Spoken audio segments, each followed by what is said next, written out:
This is the most powerful loadout there is, passable as solo but ideal in a squad.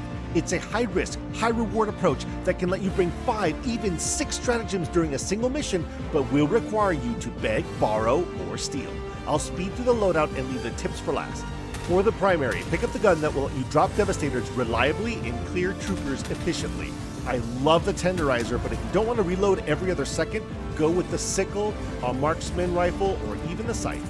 The secondary is back to the grenade pistol in order to blow up fabricators and knock down those scout striders.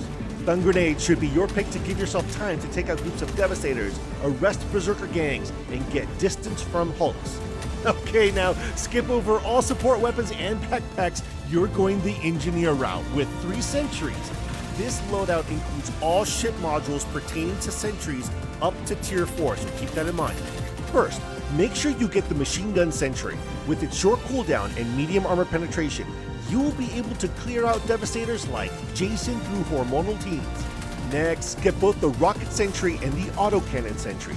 These will absolutely wreck pretty much anything excelling at medium to heavy targets. Use both at once when you need to flatten a whole area. Be warned, they tend to be finicky and will sometimes require one shot or several to drop a target. It all depends on the firing angle. The Eagle airstrike requirement is what keeps this from being a full sentry loadout.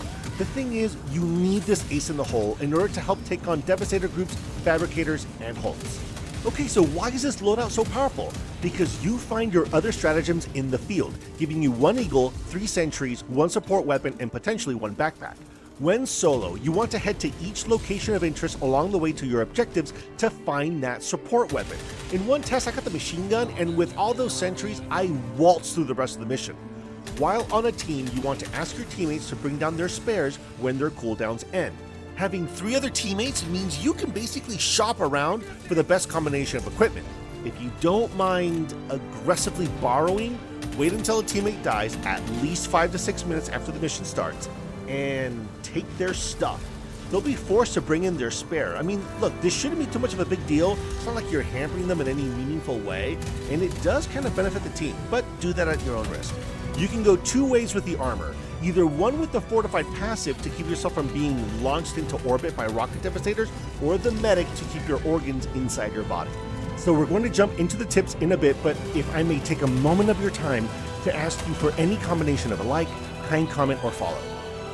Look, as a content creator constantly wrestling with lifelong anxiety and carrying around more emotional scars than a bird nesting next to a KFC, it makes for a bit of a challenge following this passion. Thus, if you could maybe spare a moment of your time to engage with this video, even if you only have a fraction of a second to tap that like button, it'll have more of an impact than you know. Anyways, let's get on with the tips and make you a one-man Helldiver force of democratic nature. First thing, and this is crazy important, don't throw a sentry next to a fabricator. I've seen autocannon and rocket sentries run dry as they keep hitting the sides of those buildings while my face is being melted by a stream of laser fire. Use the airstrike, grenade pistol, or a hell pod to take out any nearby fabricator first. Another major irritation is that your sentries won't fire on a cannon turret unless it's actively trying to blow you to pieces, meaning while they are motionless, your sentries will ignore them. If you're out of airstrikes, get under the turret's minimum firing distance and goad that thing into tracking you. It'll slap your sentries out of their sleep and blow it up. Make sure you throw those sentries a ways away.